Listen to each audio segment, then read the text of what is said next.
Hey guys, welcome back to my channel. आज हम इस वीडियो में कैलोरीज को ट्रैक करके डाइट कैसे डिजाइन करते हैं वो समझेंगे।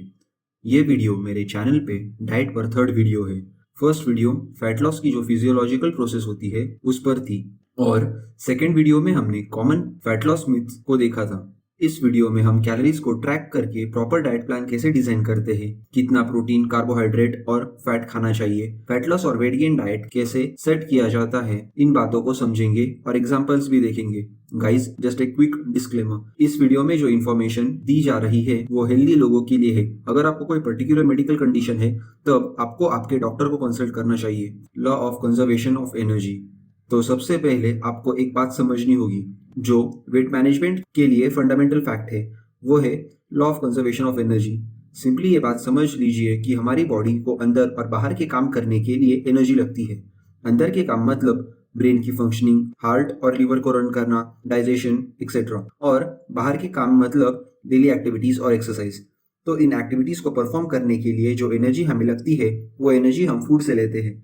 जब हम बॉडी की जरूरत से ज्यादा एनर्जी कंज्यूम करते हैं तब वो एक्स्ट्रा एनर्जी हम फैट के रूप में स्टोर करते हैं, क्योंकि हमारी बॉडी उस एक्स्ट्रा एनर्जी को डिस्ट्रॉय नहीं कर सकती। सिमिलरली, जब बॉडी की नीड से कम एनर्जी कंज्यूम की जाती है तब हमारी बॉडी उस एक्स्ट्रा एनर्जी नीड को बैलेंस करने के लिए फैट टिश्यू को यूज करती है। बॉडी फैट लॉस और गेन का यही रीजन है। Fat storing foods, fat loss products, ये सब बकवास बातें हैं। बॉडी सिर्फ तभी फैट को मेल्ट करेगी जब उसे जो एनर्जी रिक्वायर्ड है वो उसे खाने से नहीं मिल रही है। तो सिंपली वेट गेन के लिए रिक्वायर्ड कैलोरीज से ज्यादा कैलोरीज खानी है और फैट लॉस के लिए रिक्वायर्ड कैलोरीज से कम कैलोरीज खानी है। अभी ये देखेंगे कि ये चीज कैसे की जा सकती है। How to calculate TDEE and caloric intake. सबसे पहले हम ये देखेंगे कि डेली हमें कितनी कैलोरीज रिक्वायर्ड होती है, उसे TDEE कहते हैं। TDEE मतलब टोटल डेली एनर्जी एक्सपेंडिचर। एक दिन में हमारी बॉडी टोटली कितनी एनर्जी एक्सपेंड करती है, मतलब यूज करती है, उसे TDEE कहते हैं। अगर हमें वेट इंक्रीज करना है तब हमें TDEE से ज्यादा कैलोरीज कंज्यूम करनी होगी। वेट लॉस के लिए TDEE से कम कैलोरीज खानी होगी। TDEE मतलब डेली रिक्वायर्ड कैलोरीज को कैलकुलेट करने के लिए डिफरेंट तरीके होते हैं, पर हम सिंपली ऑनलाइन कैलकुलेटर्स यूज करेंगे। इंटरनेट पर बहुत सारे कैलोरी कैलकुलेटर है, उसमें जो मैं पर्सनली यूज करता हूँ उसकी लिंक डिस्क्रिप्शन में है। ये सारे कैलकुलेटर्स 100% एक्यूरेट नहीं होते, लेकिन हमें 100% एक्यूरेसी की जरूरत नहीं है। अगर आप लॉन्ग टर्म में कैलोरी सरप्लस मतलब TDEE से ज्यादा कैलोरीज या फिर कैलोरी डेफिसिट मतलब TDEE से कम कैलोरीज, इन दो स्टेट को अपने गोल्स के हिसाब से मेंटेन कर पाए तब आपका वेट गेन या फिर वेट लॉस हो जाएगा। 100% एक्यूरेट कैलोरी काउंटिंग की जरूरत नहीं होगी। तो इस ऑनलाइन कैलकुलेटर में अपने डिटेल्स फिल करने के बाद आपको आपका अप्रोक्स TDEE मतलब डेली रिक्वायर्ड कैलोरीज मिल जाएंगी। जब आपको आपका TDEE पता चल गया तब नेक्स्ट स्टेप होगी कैलोरिक इंटेक को डिसाइड करना। अगर वेट गेन करना आपका गोल है तब TDEE से 200 to 500 कैलोरीज ज्यादा खाना रिकमेंडेड होगा, और वेट लॉस के लिए अराउंड 500 कैलोरीज का डेफिसिट रिकमेंडेड होता है। ये रिकमेंडेशंस कुछ पर्टिकुलर केसेस में चेंज होता है, लेकिन mostly these recommendations are a fine place to start. Types of macronutrients and calories in them. हमारे जो फूड सोर्सेस है उन्हें primarily 3 types of macronutrient group में डिवाइड किया जाता है। वो है प्रोटीन, कार्बोहाइड्रेट और फैट। 1 ग्राम प्रोटीन में 4 कैलोरीज होती है, 1 ग्राम कार्बोहाइड्रेट में भी 4 कैलोरीज होती है और 1 ग्राम फैट में 9 कैलोरीज होती है। सारे फूड्स में प्रोटीन, कार्ब और फैट डिफरेंट क्वांटिटीज में प्रेजेंट होते हैं। How to set macronutrients. Muscle building के लिए मोस्ट इंपॉर्टेंट मैक्रोन्यूट्रिएंट है protein. Protein 9 essential amino acids के कॉम्बिनेशन से बनता है, और मसल बिल्डिंग और मसल को मेंटेन करने के लिए इनफ क्वांटिटी ऑफ प्रोटीन खाना जरूरी है। तो सबसे पहले हम प्रोटीन को इंक्लूड करेंगे। करंट एविडेंस सजेस्ट करता है कि अराउंड 1.6 ग्राम प्रोटीन पर KG of body weight per day muscle protein synthesis मतलब मसल बिल्डिंग को मैक्सिमाइज करने के लिए इनफ होता है। अगर आप रेजिस्टेंस ट्रेनिंग नहीं करते तब प्रोटीन की रिक्वायरमेंट कम हो जाती है, तब आपको around 0.8 to 1 gram KG per day इतना प्रोटीन रिकमेंडेड होगा। तो सबसे पहले आपको प्रोटीन को डाइट में इंक्लूड करना चाहिए, उससे आपको बाकी के माइक्रोन्यूट्रिएंट्स के लिए जितनी कैलोरीज बचती है वो भी पता चल जाएगी। उसके बाद जितनी कैलोरीज बचती है उन्हें आप कार्ब्स और फैट पर अलॉट कर सकते हो। Around 30 to 40 grams fat diet में होना चाहिए और कार्ब्स की कोई मिनिमम रिक्वायरमेंट नहीं होती। फैट्स के कई प्रकार होते हैं, उसमें जो सैचुरेटेड फैट होता है उसे थोड़ा कंट्रोल में रखना एडवाइज्ड होता है।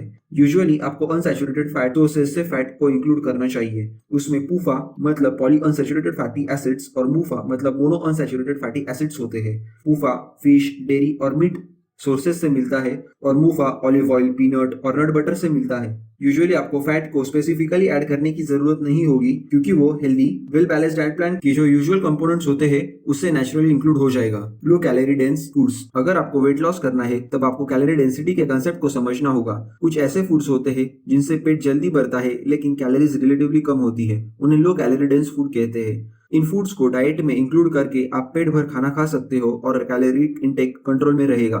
सिमिलरली अगर आप हार्ड गेनर हो तब आपको वेट गेन करने के लिए हाई कैलोरी डेंस फूड को अपने डाइट में इंक्लूड करना चाहिए। इससे आप कम फूड क्वांटिटी में ज्यादा कैलोरीज खा सकोगे और आपका वेट गेन होगा। तो हम एक एग्जांपल से समझेंगे कि कैलोरीज काउंटिंग से डाइट कैसे सेट किया जाता है। हम एग्जांपल के लिए राहुल नाम के एक यंग 22 ईयर मेल जो वर्कआउट करता है और एक्टिव लाइफस्टाइल मेंटेन करता है उसे कंसीडर करेंगे। उसकी हाइट 168 सेंटीमीटर है और वेट 70 केजी। उसका गोल है फैट लॉस करने का। तो अब हम सबसे पहले TDEE कैलकुलेट करेंगे। ऑनलाइन कैलकुलेटर में राहुल की हाइट, वेट और एक्टिविटी लेवल को इनपुट करने के बाद उसका TDEE अराउंड 2400 कैलोरीज मिलता है। मतलब अगर Rahul consistently about 2400 calories consume करेगा तब उसका वेट मेंटेन रहेगा। लेकिन अभी फैट लॉस करने के लिए उसे 2400 से कम कैलोरीज खानी होगी। तो हम 500 कैलोरीज के डेफिसिट में ये डाइट सेट करेंगे। मतलब राहुल डेली 1900 कैलोरीज कंज्यूम करेगा। ऐसा करने से डेली 500 और वीकली 3500 कैलोरीज का डेफिसिट होगा। 3500 कैलोरीज का डेफिसिट मतलब 1 पाउंड फैट लॉस होता है, मतलब अबाउट हाफ किलो। तो अगर कंसिस्टेंटली वीकली 3500 कैलोरीज का डेफिसिट मेंटेन किया जाएगा तब 2 हफ्तों में 1 केजी फैट लॉस होगा।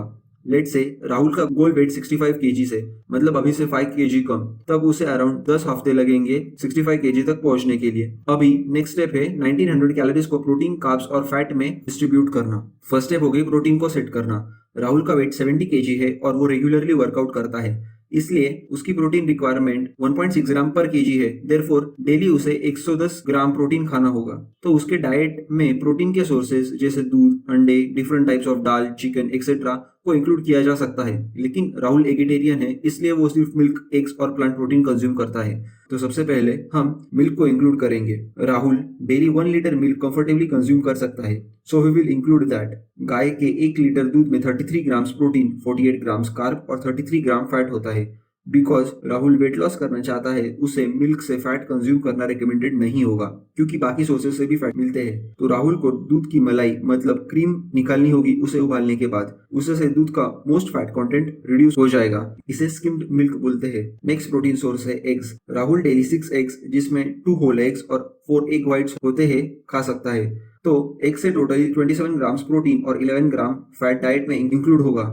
नेक्स्ट प्रोटीन सोर्स है लेंटिल्स मतलब दाल। राहुल को अपनी प्रोटीन नीड्स को फुलफिल करने के लिए 200 ग्राम लेंटिल्स खाना रिकमेंडेड होगा। 100 ग्राम दाल में अबाउट 25 ग्राम्स प्रोटीन होता है, तो फिर 200 ग्राम दाल खाने से उसे 50 grams of protein, 120 grams of carbs और 2 ग्राम फैट मिलेगा। Just a quick side note, most plant protein की जो डाइजेस्टिबिलिटी होती है वो अराउंड 80% होती है। मतलब 50 ग्राम्स प्रोटीन अगर आप प्लांट सोर्सेज से कंज्यूम करोगे तब उसमें से सिर्फ 40 ग्राम्स ही ह्यूमन बॉडी यूज कर सकती है। पर हम बाकी फूड से जो प्रोटीन मिलने वाला है उसे कंसिडर नहीं करेंगे। एग्जाम्पल, एक रोटी में 3 से 4 ग्राम प्रोटीन होता है। अगर 4 रोटियां डाइट में इंक्लूडेड है तो उससे अराउंड 12 ग्राम्स प्रोटीन मिलता है। तो ये प्रोटीन प्लांट सोर्सेज से जो प्रोटीन डाइजेस्ट नहीं हो सकता है उसे ऑफसेट कर देगा। तो अभी तक हमने राहुल के प्रोटीन गोल्स को कंप्लीट कर लिया है।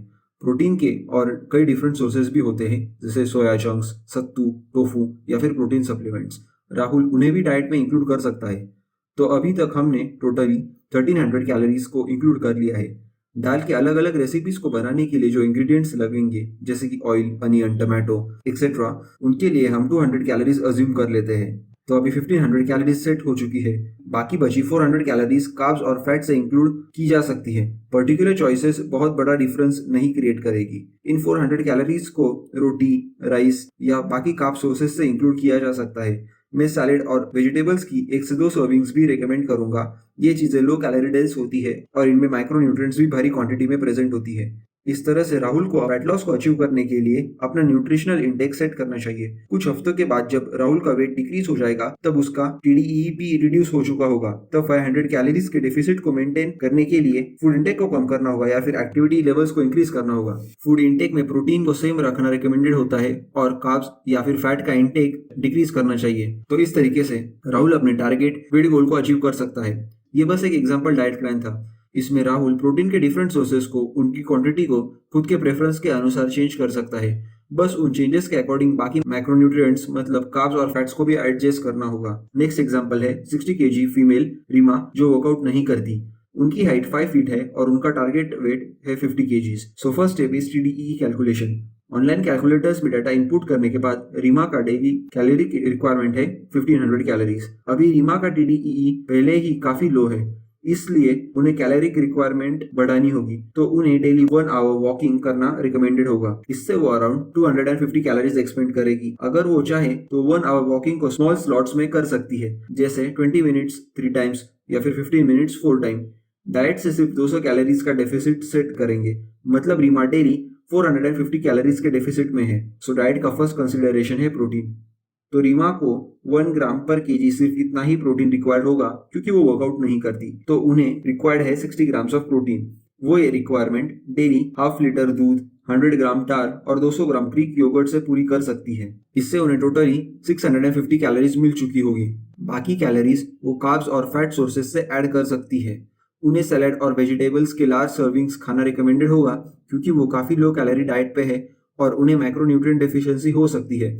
उन्हें फूड क्रेविंग्स होने की संभावना भी ज्यादा है लो कैलोरिक इंटेक की वजह से, इसलिए उन्हें लो कैलोरी फूड सोर्सेज को इंक्लूड करना रिकमेंडेड होगा, क्योंकि उससे उनका पेट ज्यादा भरेगा high calorie dense food sources के कंपैरिजन में। गाइस, ये बस कुछ सैंपल डाइट प्लान्स थे। आप इंडिविजुअल फूड्स को अपनी प्रेफरेंस के अनुसार मॉडिफाई कर सकते हो।